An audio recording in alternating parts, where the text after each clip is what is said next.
Hello, dear DSC candidates. Welcome back to my Grammar for Success channel. I am Koresh Babu, a retired lecturer in English from Hyderabad. In this video, I am going to explain all about the methodology questions given in the DSC 2025 Model Question Paper 4. I therefore request all of you to pay a very good attention to this video till the end without skipping it in the middle.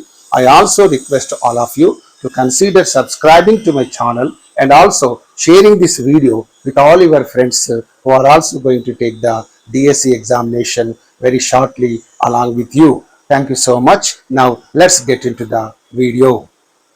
Questions on methodology advanced level.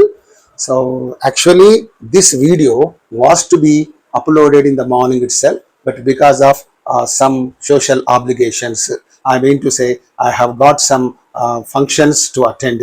So because of those relatives functions and social obligations, and this part of the video has become very much delayed. I'm sorry for that, and now I am taking up this video. Please watch this video very carefully because there are so many questions, they are of advanced level. So for all those advanced level questions, here I am going to give you very clear explanation. You can also understand all of them very easily. You go to the 121st question. What is that? Which of the following best defines the interlanguage in the second language acquisition? So here for the first time, I think you are coming across the term interlanguage. What is this interlanguage? Interlanguage is nothing but a term. What is that? A term or a word used in the second language acquisition. This interlanguage refers to, okay, it refers to interim, what is that? Interim linguistic system. It refers to interim linguistic system which the language learners will create for themselves, okay, as they progress towards full proficiency in the target language. You know, our target language is English. So in the learning of that target language, you know, they will be proceeding towards full proficiency or full perfection. So during that period, what happens now? The language learners, okay, the language learners will create for themselves a system called interim linguistic system, and according to that, you know, they start constructing their own sentences in this way. For example, your father says, what is the age of your son? Then your father says, మా అబ్బాయికి ఇప్పుడు 17 నడుస్తుందండి అలా చెప్తారు. మీ అమ్మాయికి 18 నడుస్తుందండి, ఇలా నడుస్తుందండి చెప్పడం, that is the Telugu system. And in the same way, and this boy, what does he do? This learner of this second language will say like this, I am running, okay, I am running 17. ఇంట్లో తండ్రి అంటున్నాడు, మా అబ్బాయికి 17 నడుస్తుందండి, మా అమ్మాయికి 20 నడుస్తుందండి అన్నాడు కదా. So that was that native impact was in his mind, and therefore he started saying like this when his teacher asked him for his age, and here he says, I am running 17. See, this is the what is that? L1 impact, mother tongue impact, and therefore he says, I am running 17. But you don't know, in the L2 he has to say, I am 17, or I am 17 years of age, okay, or I am, you can also say like this, I am 17 years old. So you can say any one of them. When you mention your age, I am 17, I am 17 years of age, I am 17 years old. So any one of them you can say. But here, because of the impact of this L1, this boy is saying, I am running 17. So this is wrong. He should say like this. That's why, no, this boy, he is creating on his own for himself this interim linguistic system. And the same boy is saying like this, I go'd, okay, I go'd to school yesterday. I go to school yesterday. See, this is because he has applied the past tense rule. Past tense rule is there. That is past tense word ed. Past tense rule ed, he is applying even to this irregular verb. Go is an irregular. This go is an irregular verb. So he is applying this past tense ed even to this irregular verb go. And he is saying, I go to school yesterday, instead of saying, I went to school yesterday. is just saying like this, he is saying like this. It's because the L1 impact, the mother tongue impact, because this boy has created for himself this interm linguistic system. This interm linguistic system itself is called this interlanguage. ఈ interim linguistic system ని interlanguage అని అంటుంటారు. And sometimes this boy will also use two you can say L1 and L2 like this. నిన్న కాలేజీకి వెళ్ళాను because I had some exam. ఇలా కాలేజీకి వెళ్ళాను because I had some exam. So నిన్న అంటున్నాడు, కాలేజీకి వెళ్ళాను అంటున్నాడు మధ్యలో ఇదిగా. అంటే he's mixing L1 and L2 together. He's combining these two languages together and he's saying ninna college ki vellanu because I had an exam. So here in this way, this the learners of English will create for themselves on their own this kind of interm linguistic system, and this interm linguistic system itself is called interlanguage. Ala interm linguistic system ne pillalu learners of English ఉంటారు కదా, వాళ్ళు తమకంటూ ఒక system create చేసుకుంటారు. ఈ system ని interlanguage అని చెబుతూ ఉంటారు. This is all about inter language. Okay, and now what are the options given here? Let us look at the options first of all. So these are the options given. What is about the interlanguage means a mixture of native and target language? No, I cannot put there. The fossilized form of target language. So this is also not the right one. Fossilized form means the fixed form. They fix that, For example, so some words are, fossilized.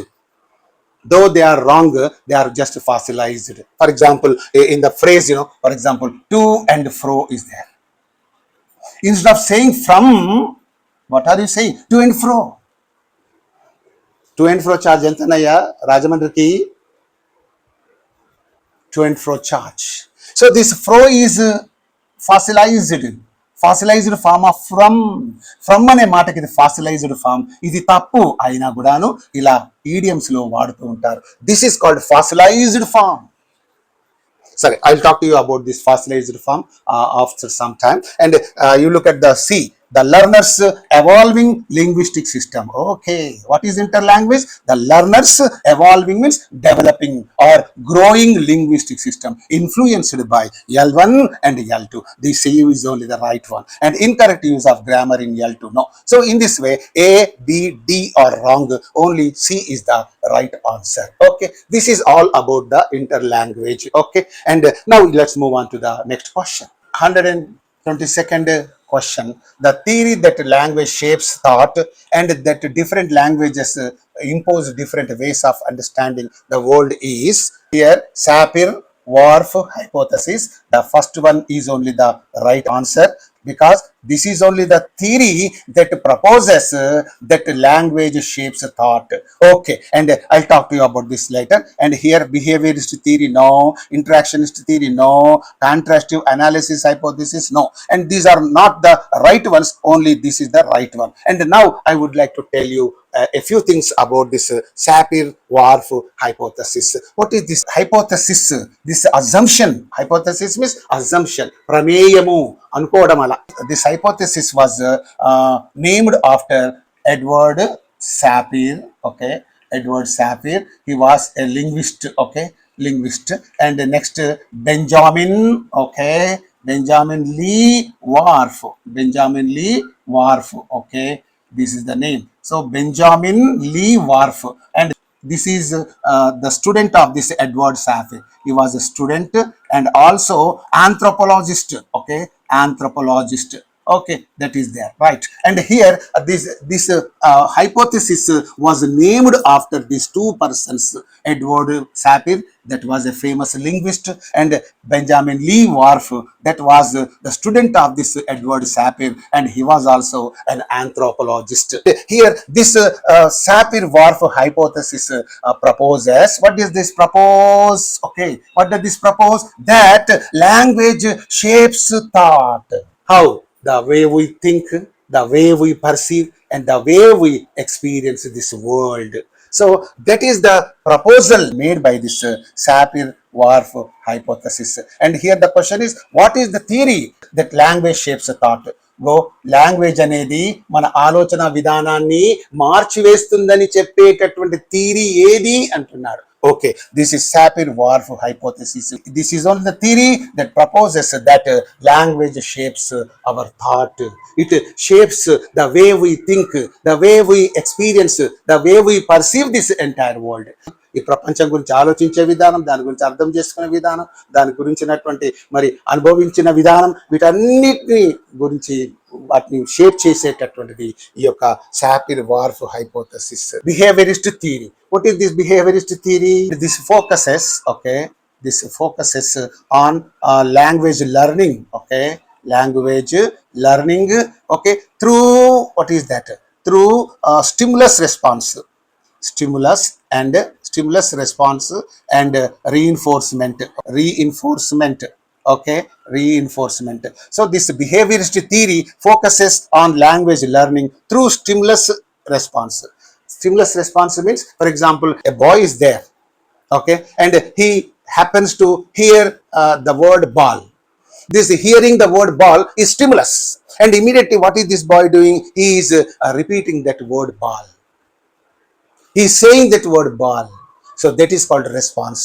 అక్కడ విన్నాడు, తిరిగి వెంటనే అబ్బాయి అంటున్నాడు. Then what happened, and his parents have praised that boy. Very good, మంచిగా అన్నావు రా బిడ్డ అని చెప్పి they praised it. That is called reinforcement. ఒక పనిని విని దాన్ని చేసి దాన్ని మెచ్చుకుంటే, that is called stimulus response reinforcement. And therefore the linguists say that language learners can learn the language through stimulus response and reinforcement. ఇగో ఈ పద్ధతి ద్వారా ప్రజలు లాంగ్వేజ్ నేర్చుకుంటారని చెబుతున్నటువంటి థియరీనే behaviourist theory. And here interactionist theory is there. What is this interactionist theory? This interactionist theory emphasizes the social reaction in the language development.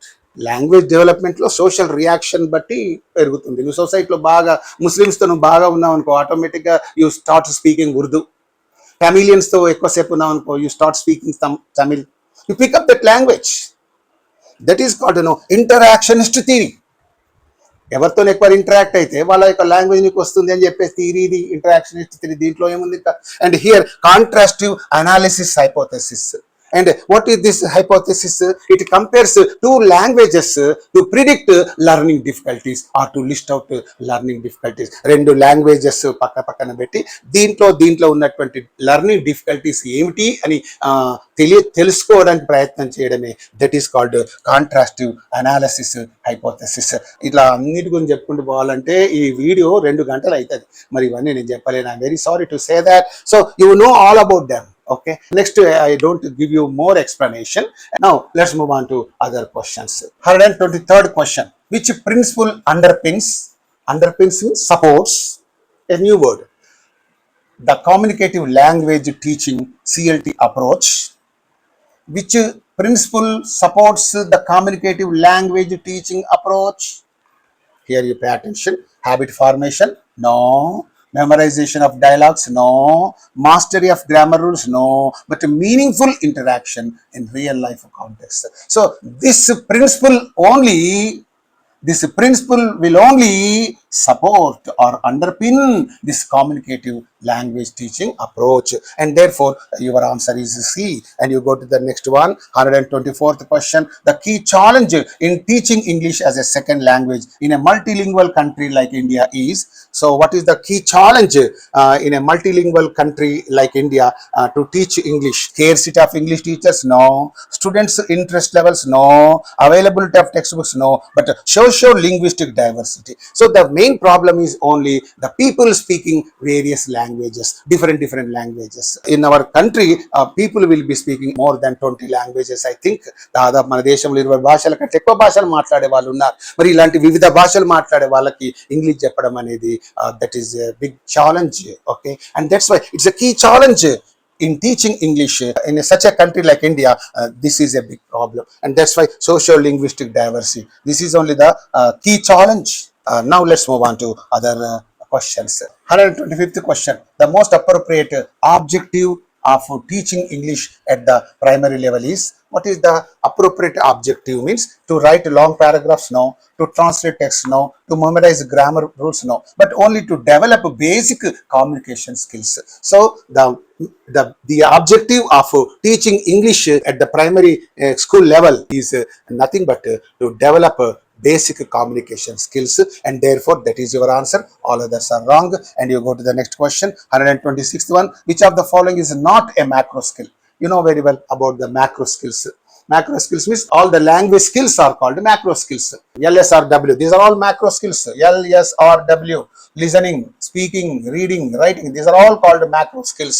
What is not a macro skill means, here let us look at the option. Listening is a macro skill, reading is a macro skill, writing is a macro skill, but here grammar is not the macro skill. Therefore that is only your answer. Now you move on to other questions. 127th question. Which language skill is considered both receptive and active in real-time communication? What is that language skill which is considered to be both receptive and active in real-time communication? Means, here you pay attention. Reading, it is a receptive skill, but it is not active in real-time communication. Therefore, it's wrong.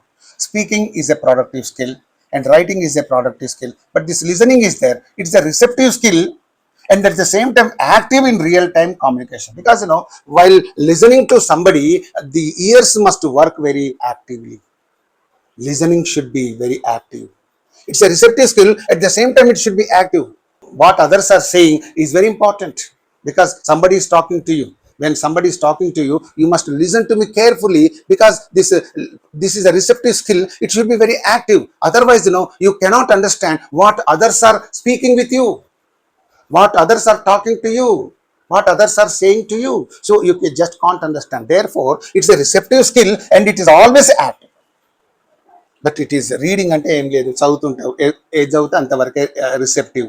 చదివిన matter receive చేసుకుంటావు. It's only normal receptive skill. But here it is a receptive skill, but it is also an active skill.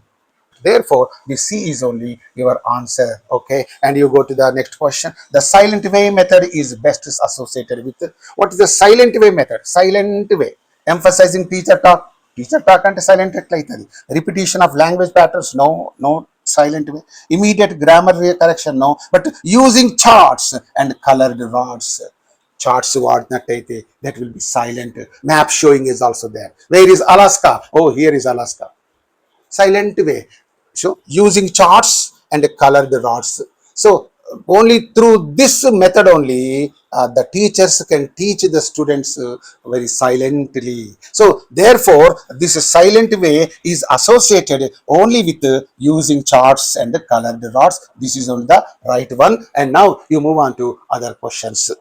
129th question. Which method emphasizes meaningful learning over mechanical drills? So we want meaningful learning over mechanical drills. Okay, boring drills. Okay, mechanical drills means boring drills. So what is the meaningful learning? What are the options given here? Audiolingual method, no. Audiolingual method, okay. Meaningful learning will be there, but it's not. Mechanical drills will also be there. Grammar translation method, no. Direct method, no. But only in the communicative approach only there will be meaningful learning, because the practical things are taught to the students in this communicative approach. ఇందులోనే పిల్లలకు పగడబందీగా వాళ్ళకు ప్రాక్టికల్గా నేర్పిస్తుంటారు. కాబట్టి that practical teaching is called meaningful learning. అలా ప్రాక్టికల్గా బోధించడం ఏదైతే ఉందో అది మీనింగ్ఫుల్ లెర్నింగ్గా చెప్పవచ్చును. మిగతా వాటన్నిటిలో mechanical drills will be there. అది ఉంది, హీ ఈజ్ ఎ బాయ్, చెప్పండి రా. So it's a mechanical drill. Right, and you move on to the next question. 130th question. Remedial teaching primarily aims to, what is the objective of this remedial teaching? Now let us look at the options given here. Introduce new concepts, no. Teaching literature, no. Okay, prepare for exams, no. But correct learners' persistent errors. So that is only the remedial teaching. So the children are prone to make mistakes. When they are prone to make mistakes, the teachers are there to correct them. So that is correcting learners' persistent errors. Persistent means repeated errors. పదే పదే పిల్లలు తప్పులు చేస్తుంటారు. Teacher అనే వాడు ఎందుకున్నాడు? వాళ్ళ తప్పులు సవరించడం కోసమేగా. So therefore the remedial teaching primarily aims at correcting learners persistent errors. Therefore this is only the right option. And now you move on to other questions. 131st question. Which of the following best describes a deductive approach to grammar teaching? Deductive approach. So last time, I was a little bit confused. Instead of you can say talking to you about the deductive method, I talked to you about the inductive method. So that was only by mistake. ఆవేశంలో చెబుతున్నప్పుడు ఇవన్నీ గమనించకుండా దంచుకుపోతూనే ఉంటాను. That's quite common for everybody, it seems. So deductive is, again I am writing here because I want to be very careful this time. Okay, I want deductive teaching, deductive way of teaching grammar. First, what will be there? Rule will be there. Okay, then example will be there. This is the deductive. Inductive is, again, what is that? Inductive. Okay, what is that? First examples, then rules. Okay, this is the system. Am I wrong anywhere? Which of the four best defines the deductive approach to grammar teaching? Okay, now you know about the deductive way of teaching grammar and inductive way of teaching grammar. Okay, now here you look at the options given. Rules are derived by learners through examples. After giving the examples, these rules are derived. That means it is the inductive method. Therefore it's wrong. And here learners are exposed to language naturally. This is not the right one. Grammar rules are explicitly taught first. This is the only the deductive method. Am I correct now? Am I getting confused anymore? No, I think so. Grammar rules are explicitly taught first. Therefore this is the right one. Learners write and discover rules through writing. No, this is also not the right one. So A, B, D are wrong. Only C is the right one. You go to the next question. 132nd question. Which term refers to vocabulary items frequently used in a particular domain? What is that domain in which the vocabulary items are frequently used? So that is the meaning of the question. Collocations, no. Technical vocabulary, no. Lexical bundles, no. 132nd question. Which term refers to vocabulary items frequently used in a particular domain? What is the term used for vocabulary items frequently used in a particular domain? Means in a particular domain. Collocation means vocabulary items. Technical vocabulary means it's also vocabulary items. Lexical bundles, okay. These are all vocabulary items. So what is that term that refers to vocabulary items frequently used? ఇవన్నీ vocabulary items. మరి ఈ vocabulary items ను frequent గా use చేసే particular domain ఏంటిది అంటే here that is only jargon. Jargon means what? It's a hybrid language or some pretentious language full of circumlocutions and long words. పెద్ద పెద్ద మాటలు, డొంక తిరుగు మాటలు, ఇటువంటి వాటితో కలిసినటువంటి ప్రిటెన్షియస్ లాంగ్వేజ్ ని కూడా జార్గన్ అంటాము. ఏ హైబ్రిడ్ లాంగ్వేజ్, అన్ని లాంగ్వేజ్లు మిక్స్ చేసి, ఇప్పుడు హైదరాబాద్ లో చూడండి ఉర్దూ, తెలుగు, ఇంగ్లీష్ అన్ని మిక్స్ దంచి కొట్టేస్తారు. They mix all these three languages. That's called jargon. It's a hybrid language. ఇందులోనే ఈ డొమైన్లోనే జనరల్గా వొకాబులరీ ఐటమ్స్ను విస్తృతంగా వాడతారు. అందుకే ఇగో ఇలా విస్తృతంగా వొకాబులరీ ఐటమ్స్ను వాడే డొమైన్కి ఇచ్చిన టర్మ్ ఏమిటి అంటే that is only jargon. So A hybrid language. Now let's move on to other questions. 133rd question is that authentic teaching learning materials are authentic. That means authorized. Authentic teaching learning materials are, what are the authentic teaching learning materials? Tailored specifically for classroom use. No, this is not that. Tailored specifically for classroom. This you can say material is not the authentic teaching learning material. Created by textbook writers. No. Taken from real world sources. This is only the authentic teaching learning materials based on simplified language. No. So here the authentic teaching learning materials are nothing but the materials that are taken from real world sources. నిజ జీవితం నుంచి తీసుకోబడ్డటువంటి ఆ materials ని అవి authentic teaching learning materials గా చెప్పబడతాయి. And here you move on to the next question, 134th one, which is not a criterion for evaluating teaching materials. What is that not a criterion for evaluating teaching materials means? Now you look at the given options. Criteria for evaluating. So this is the criterion for evaluating. Okay, therefore this is wrong. Relevance to curriculum criterion for evaluating. Pedagogical suitability, this is also a criterion for evaluating, but here he says not, which is not a criterion for evaluating, means only this price. Okay, therefore this B is only your answer. These are all criteria for evaluation, but only this one is not a criterion for evaluating or evaluation. Okay, and therefore this is only your answer. And now you move on to other questions. 135th question. Micro teaching primarily helps in. Micro teaching primarily helps in what? What are the options given here? Curriculum development, no.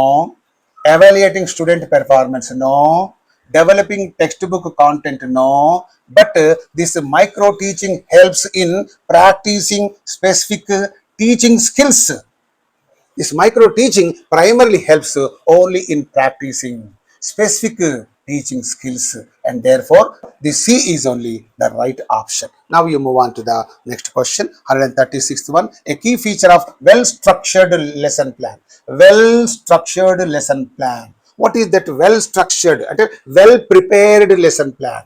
Well framed lesson plan, that is the meaning. Well framed, flexibility for learners. Okay, the key feature of this is only flexibility for learner needs. So that should be some flexibility in the well structured lesson plan. There must be some flexibility, some feasibility for learner needs.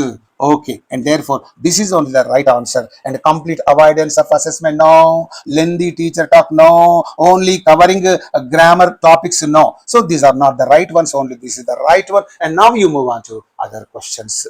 137th question. The spiral curriculum model emphasizes. So what is meant by the spiral curriculum means this is nothing but an educational approach. Okay, it is an educational approach. Okay, it is an educational approach where students revisit. What do they do? The students revisit the same topics. Okay, the same topics multiple times over their school years. Over there multiple times they revisit the same topics. ఇది ఒక educational approach, ఒక విధానం ఇది. Okay, in this the students revisit the same topics multiple times. వాళ్ళు ఏం చేస్తుంటారు? నేర్చుకున్నదే 10 సార్లు చూస్తుంటుంటారు multiple times. Okay, over their school years. School ఇయర్స్లో అంటే 6th class 7th class school years ఉంటాయి కదా, చదువుకునే టైంలో వాళ్ళు నేర్చుకున్న దాన్ని మళ్ళీ మళ్ళీ మళ్ళీ వాళ్ళు ఏం చేస్తుంటారు? రీవిజిట్ చేయడం అంటే తిరిగి తిరిగి నేర్చుకుంటూ ఉంటుంటారు, మళ్ళీ మళ్ళీ చూసుకుంటుంటారు. నేర్చుకున్న విషయాలు మళ్ళీ మళ్ళీ చూసుకుంటూ అంటుంటారు. అది ఒక ఇదో అది దాన్ని ఏమంటారు? That is called spiral curriculum. And this spiral curriculum, this concept was popularised. Okay, popularized by Jerome Bruner. ఇగో ఈ జెరోమ్ బ్రూనర్ అనేటటువంటి అమెరికన్ సైకాలజిస్ట్ ఈ యొక్క కాన్సెప్ట్ ను విస్తృతంగా పరిచారు. అంటే స్పైరల్ కరికులం అంటే ఏం లేదు, అదొక ఎడ్యుకేషనల్ అప్రోచ్. అందులో ఆ విధానంలో విద్యార్థులందరూ తాము నేర్చుకున్న విషయాలను మళ్ళీ మళ్ళీ నేర్చుకుంటూ ఉంటుంటారు. Over the school years multiple times నేర్చుకుంటుంటారు. ఓవర్ ద స్కూల్ ఇయర్స్ అంటే స్కూల్ ముగిసేసరికి నేర్చుకున్న విషయాలనే పదే పదే పదే పదే నేర్చుకుంటుంటారు. అలా నేర్చుకోవడం వల్ల వాళ్ళలో బాగా ఆ విషయాలు ఏంటి పాతుకుపోయి ఉంటాయి. So that is the system called spiral curriculum. So spiral curriculum model emphasizes. What does it emphasize? And what are the options given here? Okay, linear progression, no. Model topic repetition with increasing complexity. అంటే దీంట్లో మళ్ళీ మళ్ళీ చూసుకుంటున్నప్పుడు వాళ్ళు ఏం చేస్తారంటే first చూసుకునేటప్పుడు ఒక range ఉంటుంది, తర్వాత చూసుకుంటే ఇంకో రేంజ్, ఇంకోసారి రివిజిట్ చేసుకున్నప్పుడు ఇంకా. అంటే this revisiting will be not on the same items. ఇప్పుడు ఒకసారి ఒక లెవెల్ ఐటమ్ చూసుకున్నారు, రివిజిట్ చేశారు, నేర్చుకున్నాయి, మళ్ళీ ఒకసారి చూసుకున్నారు. నెక్స్ట్ టైం చూసుకున్నప్పుడు నెక్స్ట్ లెవెల్గా ఉన్నటువంటి విషయాలు, ఆ తర్వాత నెక్స్ట్. అంటే the increasing what you call complexity will be. This is the topic repetition with increasing complexity. Okay, this B is on the right one. And the mastery of a topic before moving on, no. No integration between concepts, no. So A, C, D are wrong, only B is the right one. And I hope you are able to watch it. Topic repetition with increasing complexity. So really it's a very interesting one, spiral curriculum, right?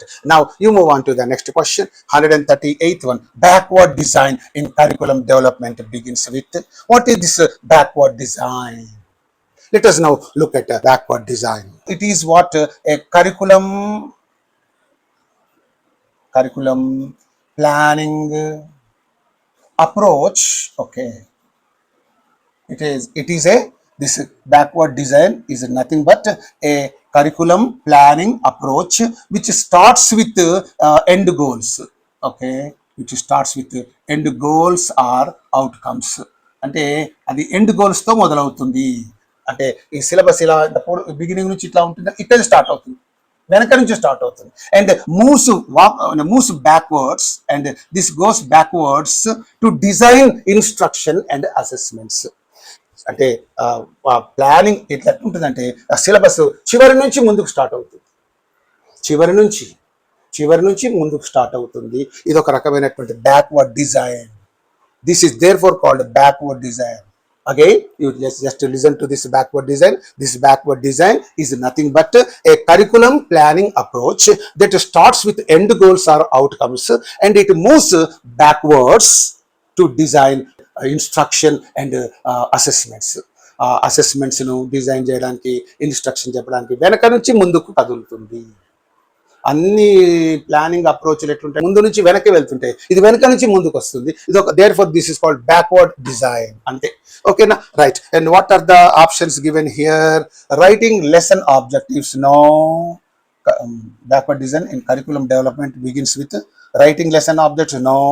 Planning learning activities, no. Determining desired learning outcomes, okay, and this is only the right one. Selecting textbooks, no. So here it determines the desired learning outcomes. అంటే అది నేర్చుకుంటే పిల్లవాడికి ఏమి దాని వల్ల లబ్ధి కలగాలనేది ముందే choose చేసుకొని అది నేర్పిస్తూనే ముందు వెనక నుంచి ముందుకు వస్తుంటారు. ఒకటి నేర్చుకున్న తర్వాత చివరికి ఏమొస్తుంది వానికి అని తెలుసుకుంటారు కదా. ఒక టాపిక్ నేర్చుకుంటే దానివల్ల వాళ్ళ పిల్లలకు కలిగేది ఏంటి ప్రయోజనము అది చూసుకుంటారు. ఆ ప్రయోజనాన్ని ముందే చెప్పి అక్కడి నుంచి వెనక్కి వస్తుంటారు. సో దట్ ఈస్ కాల్డ్, అక్కడి నుంచి ఇటు ముందుకు వస్తుంటారు. That is called back design. It's a kind of planning system or planning approach. Okay, and here the answer for this is determining desired learning outcomes. Okay, and now you move on to the other questions. 139th question. Formative assessment is primarily used to, very simple and very easy for you. Grade students, no. Promote students to the next grade, no. Create standardized tests, no. But monitor and improve ongoing learning. So this assessment is done only to monitor, okay, only to know how the students are learning the things in the class, whether they are progressing or regressing. So that thing the teachers want to know through this formative assessment. ఈ formative assessment వల్ల పిల్లలు బాగా నేర్చుకుంటూ ఉన్నారా, వెనకబడిపోతున్నారా, ఏం జరుగుతుంది అనేది ఎప్పటికప్పుడు తెలుసుకునే విధానమే ఈ యొక్క ఫార్మేటివ్ అసెస్మెంట్. మీకు అందరు తెలుసా బాబు, నేను మళ్ళీ చెప్పడం ఎందుకు. And you go to the next question, 140th question. Which of the following is a non-reference test? What is this norm reference test means? Let me give you some idea about this norm reference test. It is nothing but an assessment. Okay, it's an assessment. It is designed to compare a student's performance to that of other intelligent students. ఒక student యొక్క performance ను ఇతర selected intelligent students ఉంటారు కదా, వాళ్ళ యొక్క performance తో పోల్చి చెప్పడాన్ని దట్ ఈస్ కాల్డ్ నామ్ రెఫరెన్స్ టెస్ట్ అంటారు. And now you look at the options given. Test measuring learner progress over time, no. Test compared against fixed standards, no. Test comparing learners to another one. ఇది ఒక అబ్బాయి యొక్క performance ను ఇతర తెలివైనటువంటి అబ్బాయిల యొక్క గుంపు ఉంటుంది కదా, ఆ గ్రూప్ వాళ్ళతో పోల్చి, ఓహో వాళ్ళకంటే వీడు తక్కువ ఉందా ఎక్కువ ఉందా అలా చెప్పుకోవడానికి, అలా ఇతర పిల్లలతో అంటే కంపేర్ చేసి చెప్పడానికి ఉద్దేశించబడినటువంటి ఆ టెస్ట్ని నామ్ రెఫరెన్స్ టెస్ట్ అంటారు. So test comparing learners to one another, ఒకరితోనొకరు పోల్చడం, వీడికంటే వాడెక్కువ వాడికంటే వీడెక్కువ, like. So this is the right one. Test based on curriculum benchmark, no. So here A, B, D are wrong, only C is the right one. And now you move on to other questions. 141st question. Phonetic transcription is useful in language teaching because it uses a new script, no. It avoids regional variations. No. It is simpler than spelling. No. But it represents sounds accurately. It represents sounds accurately, and therefore this phonetic transcription is very useful in language teaching. Okay, now you move on to the next question. 142nd question. The voiced bilabial plosive is represented in IPA, International Phonetic Alphabet, is as what is that? So here he is asking you for the voiced. It must be voiced, okay, and it must be bilabial. It must be plosive. So voiced bilabial plosive. Bilabial means the two lips should come together like that, and plosive means the air should be suddenly released, and that is there. So voiced bilabial plosive. What is that phonetic alphabet that is called the voiced bilabial plosive? Means here this is F, okay, F, yeah, F. So the upper teeth are touching the lower lip. F, F. Okay, and this is not the voiced bilabial plosive. And here V is there. V, V. V means again the upper teeth are touching the lower lip when you pronounce that alphabet. V, V, V, V. And here da is there. The tongue is touching the upper teeth. Okay, da, da, da something. And here this is not there. Only this B is called the voiced bilabial plosive, because when you utter that alphabet, how do you say that? Ba, ba. So you close, the two lips are coming together, and suddenly you are releasing the air. That is why no, the sound is coming out like that. It is called ba, ba. Therefore, this is only called the voiced bilabial plosive. Okay, that is only your answer. And now you move on to other questions. 143rd question. Which of these contains a diphthong? About the diphthongs, I think I have given you some idea in the earlier videos, and here diphthong is nothing but a complex vowel, okay, which is, it begins with one vowel and glides into another vowel. So this is a diphthong is a complex vowel sound, okay, it's a complex vowel sound that begins okay with one vowel sound and glides into another vowel sound.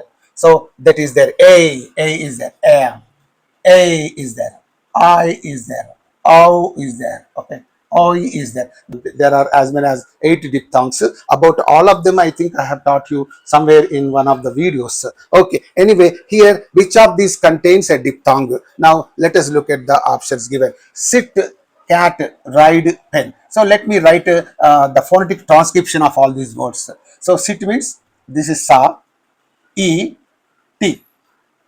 Sa, et, sit. Okay. And here cat is there. Ka, yeah. This is ya sound. Ta is there. Cat. That is there. In this also there is no diphthong. And here ride is there.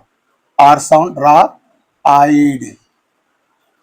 Here ride, ide. It's a diphthong. Ride. So in this you can find the diphthong. Pen is there. Pa, a, n. So pen again in the same way. So pen, ride, cat, sit. So in this ride only you can find one diphthong. So here is I that begins with a sound and it is gliding into the e sound, and therefore it is called I. So here ride.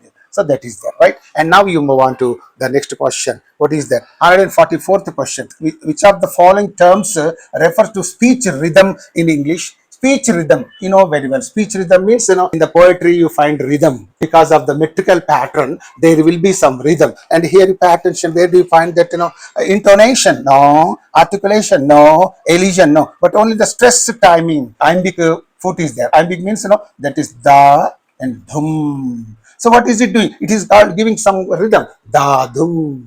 And here trochee is there. And this is dhum, da. So stressed, unstressed. So some stressed syllable, some unstressed syllable. This is giving some speech rhythm. Dum da, dum da. That's why, H.W. Longfellow's one poem is there. I slip, I slide, I glue my glance. See how beautiful the poem is. I slip, I slide, and glue my glance to join the brimming river. Men may come and men may go, but I go on forever. So that is the poem written by H.W. Longfellow. The title of the poem is Brook. I learnt it long, long ago when I was in the 8th class. So what I would like to tell you is, because he maintained the metrical pattern, I slip, I slide, I glue my glance. నేను ఇలా తిరిగి ఇలా తిరిగి ఇలా తిరిగి నేను అలా ప్రవహించి ఆ బ్రిమ్మింగ్ రివర్ అంచుల వరకు పొంగి పొర్లుతున్న ఆ నదిలో కలుస్తాను. ఇగో మనుషులు వస్తుంటారు పోతుంటారు, కానీ నేను మాత్రం ఇలాగే ప్రవహిస్తూ ఉంటానని ఆ కొంటే అయినటువంటి ఆ బ్రూక్, ఆ సెలయేరు మాట్లాడడం ఎంత మధురాతి మధురం ఆ poem. So here you can find speech rhythm in that. In all the poetry, you can find speech rhythm because metrical patterns are used. In the metrical patterns, you can find unstressed syllable, stressed syllable, stressed syllable, unstressed. Da dhum, da. Some kind of rhythm. Dhum da, dhum da. This is iambic foot, this is a trochaic foot. You know very well about the metrical patterns. So anyway, because of the metrical patterns, you can find speech rhythm in the poetry. And therefore, which of the following terms refers to speech rhythm means only stress timing. This is only your answer, and all others are wrong. And now you move on to other questions. 145th question. Which method prioritizes form focused instruction? First of all, let me tell you something about this form-focused instruction. What is this form-focused instruction? Let me give you a brief idea about that. So, it is nothing but a language teaching approach, okay? It is a language teaching approach, okay? It is a language teaching approach which emphasizes, okay? It emphasizes what? So, the structure form of language. The structure form of language, okay, within a communicative context.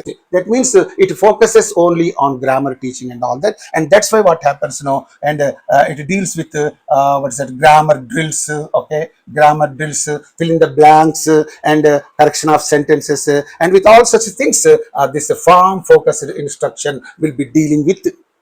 ఇదంతా కూడాను grammar సంబంధమైనటువంటి బోధనతోని link అయినటువంటి విషయం అది. Okay, form focused instruction. And here pay attention. Direct method no, CLT no, task based language teaching no, but only grammar translation. Only in this grammar translation method only what happens now, the you can say structure form of language will be taught. ఒక sentence యొక్క structure ఎలా ఉండాలి, ఒక question యొక్క structure ఎలా ఉండాలి, ఒక imperative sentence యొక్క స్ట్రక్చర్ ఎలా ఉండాలి, ఒక నెగటివ్ సెంటెన్స్ యొక్క స్ట్రక్చర్ ఎలా ఉండాలి. So in this grammar translation method only the structure form of language is taught to the students, and therefore this is only called the form focused instruction, right? And this is C is only your answer. And now you move on to the next question. Which stage of language? It's not, I think, a stage. It's which form of language skill? It's not stage, please. Which form of language skill development focuses on decoding and deriving meaning? Decoding and deriving meaning. What is that language skill means? Writing. It is not a language skill, okay, which focuses on decoding and deriving meaning. So in writing you don't get it, deriving meaning. This aspect will not be there. In speaking also no question of decoding and deriving meaning will be there. In pronunciation also no question of decoding and deriving meaning. But only in the reading, while you are reading some passage, some book, some story, some novel, then your mind starts decoding that, and your mind tries its best to derive meaning for the various words that you are coming across in your reading. నీ రీడింగ్లో నీకు ఎదురవుతున్న మాటల యొక్క అర్థాన్ని తెలుసుకోవడానికి నీ mind ప్రయత్నం చేస్తూ ఉంటుంది. అది డీకోడ్ చేసి దాని యొక్క మీనింగ్ను డిరైవ్ చేసి నీ మైండ్కి చెబుతూ ఉంటుంది. Only this kind of thing is possible only in reading and not in all other language skills. Okay, so your answer is only the B1. And now you move on to other questions. 147th question. Which of the following best describes elision? Elision you know very well. That is nothing but omitting the sounds. For example, he has been, something is like that, and he says no, he's been. Cannot is there, can't, cannot, don't, do not is there, but you said don't. Shall not is there, shan't. So here what are you doing? You are missing some sounds, you are omitting some sounds. Cannot, but you say can't, shan't, Won't. So in all these abbreviated forms, there you can find some elision. So therefore, which of the following best describes elision means, here you pay attention. Adding sounds for ease, no. Omitting sounds in rapid speech, yes. Repeating sounds for emphasis, no. Intonation variation, no. So A, C, D are gone and only this B is the right one. Elision means omitting sounds in a rapid speech.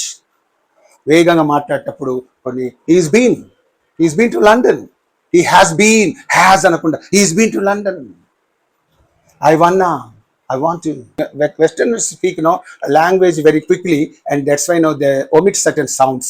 So that is there. That omission of sounds is called elision, right? And now you move on to the next question, which is an example of integrated language skills. Integrated means when two things come together, it is called integrated.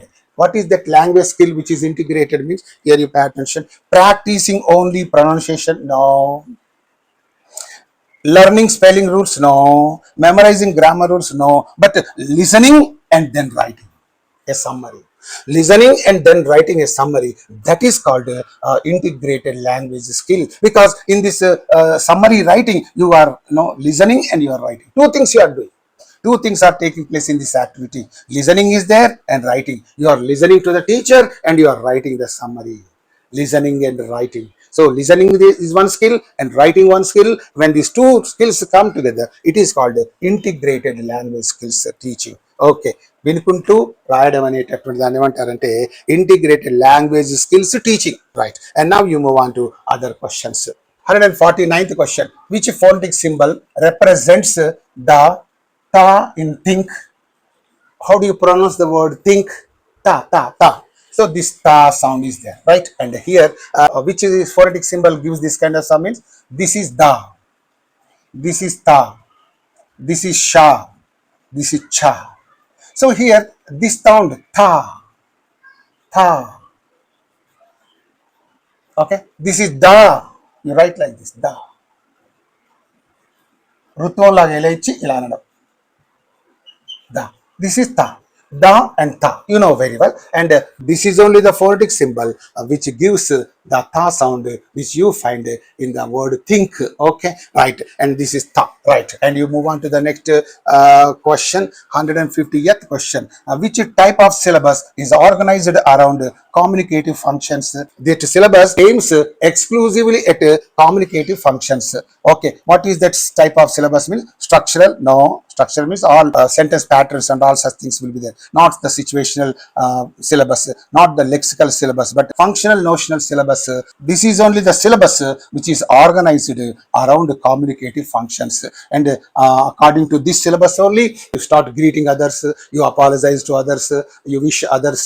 Okay, you can do so many things. You request others, requesting, apologizing, commanding, and so many activities you can do only through this syllabus, that is functional notional syllabus.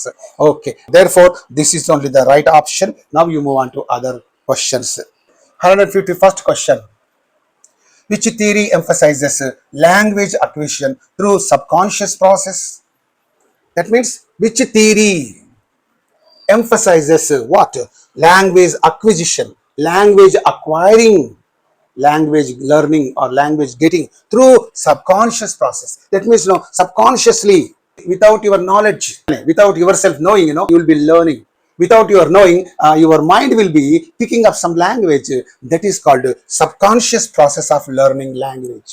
నీకు తెలియకుండానే నీ mind కొంత language pickup చేసుకుంటుంది చుట్టుపక్కల వాళ్ళ నుంచి. So that is called language acquisition through sub conscious process. And what is the theory called? Then here it is behaviorism, no. Output hypothesis, no. Socio-cultural theory, no. But only Krashen's input hypothesis. According to this hypothesis, the human mind will be learning subconsciously certain languages. ఈ మానవ మేధస్సు వ్యక్తికి తెలియకుండానే వేరే భాషలు ఎప్పుడైతే ఎవరైనా మాట్లాడుతుంటే ఆ భాషలను తెలియకుండానే నేర్చేసుకుంటుందట. సో అలా అంటూ చెప్పినటువంటి సిద్ధాంతమే Krashen's input hypothesis. Okay, you move on to the next question. 152nd question. Which skill is essential for interactive listening? Interactive means I must talk to you, you must talk to me. There must be some kind of interaction. Here you pay attention. Silent reading, in this there will be no interactive listening. Dictation, no interactive listening, because dictation means somebody will be telling you something and you'll be just writing down that. That's called, there will be no interaction at all. ఇందులో interaction ఉందా? ఎవడో చెప్తుంటే నువ్వు రాస్తున్నావు. నీకు వాడికి మధ్యలో interaction ఎక్కడ ఉంది? No. Therefore this translation also there is no interaction at all. Interaction ఉందా? ట్రాన్స్లేషన్ అంటే you are translating certain matter from one language into another language. Where is the interaction there? అక్కడ interaction ఎక్కడ ఉంది? లేదు. So here, but in the negotiation of meaning, that means when the listeners and the speakers converse with each other. That means in the conversations, what happens? I'll be talking to you, you'll be talking to me, and when I don't understand what you have said, I say, could you please explain it to me? Can you please repeat that? ఇప్పుడు ఇద్దరు మాట్లాడుకుంటున్నప్పుడే కదా interaction అనేది వస్తుంది. వాడు చెప్పి నీకు అర్థం కాలేదనుకో, వినబడలేదనుకో, ఎక్స్క్యూజ్ మీ అనడము, పార్డన్ అనడము, will you please repeat that అనడము, can you tell me again అనడము, ఇలాంటి మాటలు ఎప్పుడు అంటుంటావు? వాడు అన్నది నీకు వినబడినప్పుడు, అంటే నువ్వు వాడిద్దరు మాట్లాడుకుంటున్నారు, you are interacting with each other. అలా ఒకరితోనొకరు ఇంటరాక్ట్ అవుతున్నప్పుడు జరిగేటటువంటి ఆ లిజనింగ్, ఇగో నెగోషియేషన్ ఆఫ్ మీనింగ్ అంటే. You are negotiating the meaning. When you don't understand anything, what you say, can you repeat that please? So అట్లా అవతల వ్యక్తి వాడు చెప్పి నీకు వినబడినప్పుడు అలా అనడం, నువ్వు చెప్పింది వాడికి వినబడిపోతే అలా అనడం. This is called negotiation of meaning. This is possible only in conversations, and therefore this interactive listening can be done only in the negotiation of meaning, not in all these things. So this is only your answer. Now you move on to other questions. In phonetics, intonation refers to, what does this intonation refer to? Stress on individual syllables? No. Rhythm of the sentence? No. Articulation of vowels? No. Articulation is pronunciation of vowels? No. Rhythm you know very well, stress you know very well. The rise and fall in speech, the rise and fall. Okay. You see, you look at this sentence. Do you smoke? Here you pay attention. Do you smoke? Do smoke chestava? Here what is that? What is happening? This is called rising intonation. Akada pitch anedi meediki veltundi. Pitch means swaramu. What is happening? Do you smoke? It is going upwards. So this is called rise and fall. Rising intonation, falling intonation. I go to Hyderabad. I go to Hyderabad. This is falling intonation. This is rising intonation. So you know where to use the rising intonation, where to use the falling intonation. About all these things, I think I have made one beautiful video. More than 300 videos I have made for you. ఇప్పటికీ 300 పైచిలకు వీడియోలు చేశాను మీకోసం, కానీ మీరు ఎవ్వరు చూస్తలేరు. That is my bad luck. What can I do for that? Okay, మరి మీకు ఆవేశం వచ్చినప్పుడు మీరు చూడండి. You can find wonderful videos in my channel, right? And okay, it's all right. You go to the next question, 154th question. A constructivist view of learning emphasizes. What does this constructivist view of learning emphasize? What does it emphasize? Now, let me give you some idea about this constructivist view. What is this constructivist view? This constructivist view is nothing but a learning theory. This is a kind of learning theory which suggests that the learners actively construct, okay, the learners of the language construct what? Their own understanding and knowledge. Their own understanding and knowledge. అంటే ఇగో ఇదొక learning theory. ఇందులో learners ఏం చేస్తుంటారంటే తమకు తోచినటువంటి అర్థాన్ని, తమకు తోచినటువంటి మరి జ్ఞానాన్ని వాళ్ళు అందులోకించి, ఆ మ్యాటర్లోకించి వాళ్ళు గ్రహిస్తూ ఉంటారు అని చెప్పేటటువంటిదే constructivist view of learning. Therefore, this constructivist view of learning emphasizes what? Here you pay attention. This constructivist view of learning emphasizes repetition, no. Rule-based instruction, no. Mechanical drills, no. But discovery and meaning making. So the learners will discover their own meaning, their own knowledge, their own understanding from the given matter and all that. So that's why this constructivist view of learning emphasizes only discovery and meaning making. This is only the right option. All others are the wrong ones. Now you move on to other questions. 155th question. What distinguishes summative from formative evaluation? What is that aspect that distinguishes summative evaluation from formative evaluation? Summative evaluation is done only at the end of the academic year and only in order to know the overall growth of that, overall progress of that student. Whereas this formative evaluation is there, it is done frequently all throughout the academic year. Okay, so that is the difference between these two. And here you look at the options. Administered frequently, no. Focus on learning process, no. Designed only for feedback, no. But judging overall performance. This summative evaluation is done to know overall performance of the students at the end of the academic year, or at the end of the course, or at the end of the unit, and so on, right? And this is only the right option. All others are wrong. You go to the next question. 156th question. Which of the following is not typical of total physical response method? What is this total physical response method? So here, let me give you some idea about this TPR. TPR, total physical response method. What is this TPR method means? This is a teaching method. Okay, this is a teaching method. Okay, this was developed by James Asher. Okay, James Asher. Okay, this combines language learning with physical movements. The total physical response method is based on the idea that the learners can understand the language better when they respond to physical movements. For example, the teacher teaches them certain movements. Come on, kids, stand up. All the children will stand up. Come on, now sit down. They will sit down. See, listening to this, you can say, language, listening to this command only, they are doing all these things. Sit down, boys. All of them will sit down. Stand up, they will sit down. Touch your nose. Okay, walk to the door. Okay, and raise your right hand, raise your left hand, raise your both hands. So they are, what are they doing? The kids are responding to the instructions being given by the teacher. So this is called, what is that? Total physical response method. ఈ మెథడ్లో teacher అన్ని instructions ఇస్తూ ఉంటాయి. అంటే instructions ద్వారా పిల్లలకు ఆ లాంగ్వేజ్లోని మాటలు ఇలా చెప్పడం ద్వారా, ఈ మూమెంట్స్ ద్వారా పిల్లలు లాంగ్వేజ్ నేర్చుకుంటారు అనేటటువంటి ఆ పద్ధతినే ఈ టోటల్ ఫిజికల్ రెస్పాన్స్ మెథడ్ అంటారు. This was promoted or developed by James Asher. Okay, right. And here which is not typical అంటున్నాడు, నాట్ అంటున్నాడు కాబట్టి let us look at that. Use of physical movement, that is typical of TPR.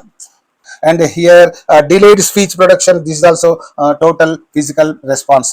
Listening comprehension, this is also typical of total physical response. But here immediate grammar correction, this is not the feature of total physical response method, whereas this A, B, D, these three are the features of total physical response. And that's why which is not typical means only this is not typical of this method, and therefore the C is only your answer and all others are wrong. Okay, now you move on to other questions. What is the primary goal of using scaffolding in teaching? Scaffolding in teaching means supporting the students if that all they are weak in doing in some activity given by the teacher. Okay, yes, scaffolding is nothing but lending support. Okay, lending support to the students who are weak in carrying out the instructions given by the teacher. Teacher ఇచ్చినటువంటి commands కానీ ఆ యొక్క ఇన్స్ట్రక్షన్స్ను వాళ్ళు నెరవేర్చలేని పరిస్థితిలో ఉన్నప్పుడు ఆ teacher వారికి కనుక సపోర్ట్ చేస్తే that is called scaffolding in teaching అంటారు. Lowering expectations, no. Encouraging memorization, no. Giving full solutions, no. But supporting learning gradually. పిల్లలు నేర్చుకోవడంలో ఆ టీచర్ కొంత సపోర్ట్ చేస్తుంటుంది. అలా చేయడాన్ని స్కఫోల్డింగ్ ఇన్ టీచింగ్ అంటారు. 158th question. Transference in language learning refers to. What is this transference in language means? Transference means transfer. Okay, transfer in language. That means from L1 to L2. Some students will transfer their mother tongue into their target language. That means L1 into L2. That means L1 influences L2. తెలుగులో ఏమంటావు? అతడు doctor. ఎవరైనా ఆయన doctor. ఆయన doctor means you immediately say he is doctor. This is mother tongue influence. అతను ఒక doctor అని మాత్రం నువ్వు చచ్చినావు. తెలుగులో కూడా తప్పే నువ్వు మాట్లాడేది. అతను డాక్టర్ కాదు, అతడు ఒక డాక్టర్. అతడు ఒక డాక్టర్. ఒక ఒక ఒక యు ఆర్ మిస్సింగ్ దట్ ఒక. దాన్ని తెలుగులో ఏమంటున్నాడు వాడు? అతడు డాక్టర్. ఇంగ్లీష్లో వాడు అదే అంటున్నాడు, he is doctor. So that means this is transference. తెలుగులో అతడు డాక్టర్ అంటున్నావు, ఇంగ్లీష్లో దాన్ని హీ ఈజ్ డాక్టర్ అంటున్నావు. అంటే you are translating that Telugu into English as it is. That's why you say he is doctor, but it's wrong. You should say he is a doctor. తెలుగులో నువ్వు తప్పు మాట్లాడితే ఇంగ్లీష్లో కూడా తప్పే వస్తుంది. అంటే what is happening? This mother tongue is affecting this the target language. You are transferring this mother tongue idea into English. నీ మదర్ టంగ్ను టార్గెట్ లాంగ్వేజ్లోకి ట్రాన్స్ఫర్ చేయడాన్ని this is called transference in language అంటారు. అది okay. You come on and you see learning unrelated languages, no. Applying L1 structures in L2, this is the right one. Switching back to L2, L1, no. Code switching between languages, no. So here applying L1 structures in L2, L1 structures no L2 లోకి మార్చేస్తున్నాడు. అతడు doctor అన్నప్పుడు ఇంగ్లీష్లో he's doctor అంటున్నాడు, కానీ he is a doctor అంటలేడు. Therefore this is ungrammatical. That is called the transference in language. Okay, now you move on to the last but one question. 159th question. Which of the following is an extensive reading activity? What is that aspect which is an extensive reading activity? Reading a novel for pleasure. This is only an extensive reading activity. Reading a passage to answer comprehension, limited activity, reading activity. Skimming an article, limited reading activity. Reading aloud, limited reading activity. Whereas this novel reading for pleasure is an extensive reading activity, and therefore this is only your answer and all others are wrong. Now you move on to the last question of this part, which is an example of suprasegmental feature. Suprasegmental feature means, in other words, prosodic features. Prosodic features or speech features. Speech features. Speech features. What are the speech features? Intonation, stress, rhythm, okay, and pitch, juncture, duration or length. So these are all called, what is that? Suprasegmental features or prosodic features or speech features. ఈ స్పీచ్లో ఉన్నటువంటి ఆ లక్షణాలని supra segmental features అంటాం. ఇగో example అడుగుతున్నాడు. An example of suprasegmental feature means plosive sounds no, voicing no, nasality no, but only intonation. This is what a suprasegmental feature, a prosodic feature or a speech feature. Okay, and with this the questions on methodology will come to an end. Thank you so much for watching this video. Hello dear DSC candidates, thank you so much for watching this video. If you have still any more problems in understanding the things that I have dealt with in this video, please make a mention of it in the comment section. And one important thing I would like to tell you, in this video several methodology related aspects were discussed, very important aspects were discussed, and therefore you watch it without fail and you watch it again and again also. And with another beautiful video I shall be back to you. Until then, bye, see you, I love you.